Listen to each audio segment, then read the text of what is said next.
અત્યારે પંજાબ થી છે મોટામાં મોટા ડીલર આવી ગયા છે પંજાબ થી હરિયાણા થી પાજી જો ખાલી એક જ સિક્કો ભાઈ આપે છે પાછો ખેડૂતનો દીકરો છે ગરીબ પરિવારનો દીકરો અત્યારે છે પોરબંદર થી સિક્કો દેવા આવ્યો છે એક સિક્કાની કિંમત 2 લાખ જો કે ગુજરાતી નથી સમજતા 2 લાખ મળવાના છે જો અત્યારે પાજી ચાહીએ મેરે કો પૈસા દેગો મિત્ર દેગો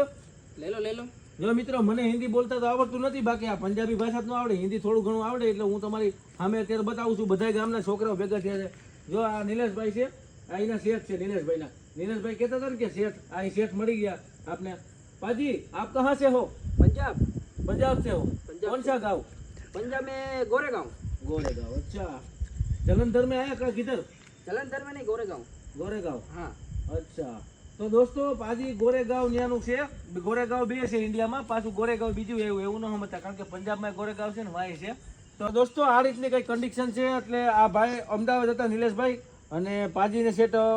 રાજસ્થાનથી પેલા ટૂંકમાં રાજસ્થાન અને હરિયાણા અને પંજાબ બાજુમાં છે બહુ દૂર નથી એમ આપણા ગુજરાતથી થોડુંક નજીક થાય છે એટલે આ અત્યારે ક્યાંથી આવ્યો નિલેશભાઈ અત્યારે પંજાબ હતા પછી વિદેશ ફરવા ગયા હતા હમણાં મને ફોન આવ્યો એનો કે મારે ખુદ કે દિલ કરવા આવું છે એટલે ભાઈ આ પછી મને મુલાકાત કરાવી દીધી બરાબર એક સિક્કો જો દોસ્તો મસ્ત દિવ્યેશભાઈ આપને બતાવ્યો છે કારણ કે આ સિક્કો તમને દુનિયામાં ક્યાંય નહીં મળે આમ જો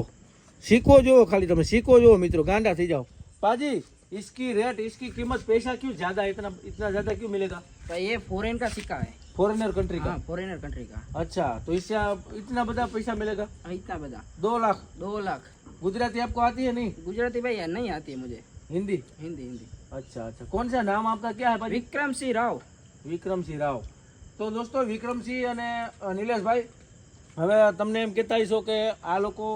સિક્કાનું શું કરે તો દોસ્તો સિક્કા હે કે એનું શાક કે ખીચડી કે રોટલી ન થાય દર વિડીયોમાં કહું છું સિક્કાનો ઉપયોગ એક જ થાય જેની પાસે રૂપિયા છે ને ઘરમાં હાચવીને રાખે મંદિરમાં પૂજા પાઠ કરે જેમાં લકી નંબર હોય ને એ હાચવે એટલે કોઈ જાતનું ખોટું કે કોઈ જાતનું ફ્રોડ કરતું હોય અમારા વિડીયોથી કોઈ પૈસા માગે તો આપવા જ નહીં અમે કોઈ પણ પાવલું કે પૈસું માગ્યું નથી અને માગવું નથી અમે તો આપવાની અમે વાત કરીએ છીએ એ ધ્યાન રાખજો ખોટા વિડીયોમાં હાટીમાં ના આવતા એટલે તમે રૂપિયા દેવાની લાલચમાં કોઈ માંગે તો કોઈ દેવા જ નહીં અને દો તો એ જવાબદારી તમારી રહે કારણ કે અમે જે બતાવીએ ને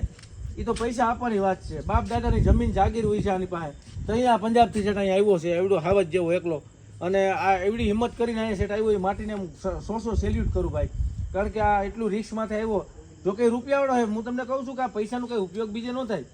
એનો વિદેશમાં મોકલવાનો હોય લકી નંબર રેયર સિક્કા હે એક મ્યુઝિયમ હોય એમાં રાખવા માટે ઉપયોગી હોય બીજું કાંઈ ઉપયોગ ન આવે બાકી આ ભાઈને આપણે પૂછીએ ભાઈ એટલા પૈસા તમને આવશે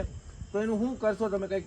અત્યારે તો મારો પાક બગડી ગયો એટલે કઈ કમાણી થઈ નથી માંડવી ને બધું તણાઈ ગયું છે એટલે મોટર ભરી ગઈ ને પાણી ફૂલ આવ્યું ને મોટર ભરી ગઈ એટલે એમાં થોડોક ખર્ચો આવ્યો એટલે એ ખર્ચામાં વાપરવાના બરાબર એટલે મોટર ભરી ગઈ ખેતર અને આગળનું બિયારણ લેવાનું છે આ વર્ષે પાછું કંઈક વાવણી કરવાની છે ને હા બિયારણ લેવાનું બરાબર તો દોસ્તો એક ખેડૂતનો દીકરો અત્યારે કમાઈ રહ્યો છે લાઈવ પાજી इसको दे दो पैसा सिक्का आपको ले ले चाहे सिक्का ले लिया दे दिया हाँ मुझे दे दी भाई હવે શું કરશો મોજ કરશો ને પૈસાનો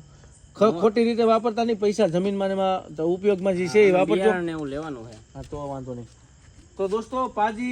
अभी आया है कितने बजे आए हो भाभी पाजी इधर मैं 11:30-12 बजे पहुंच गया था दोपहर हाँ બરાબર તો દોસ્તો બપોરનું કહે છે કે બપોર 12:30 વાગે પાછી આવ્યા છે બીજું શું કેવું નિલેશભાઈ તમારું આપણે તો એ કહેવાનું કે આપણા ભાઈ મારા શેઠ છે એ હિન્દી બોલે છે અને હું પંજાબી છે પણ હિન્દી બોલે છે પણ હું ગુજરાતીમાં તમને કહું કે મને કહેતું ના કહેતા હતા કે મારે કે ગુજરાતમાં કે આવું છે એ કે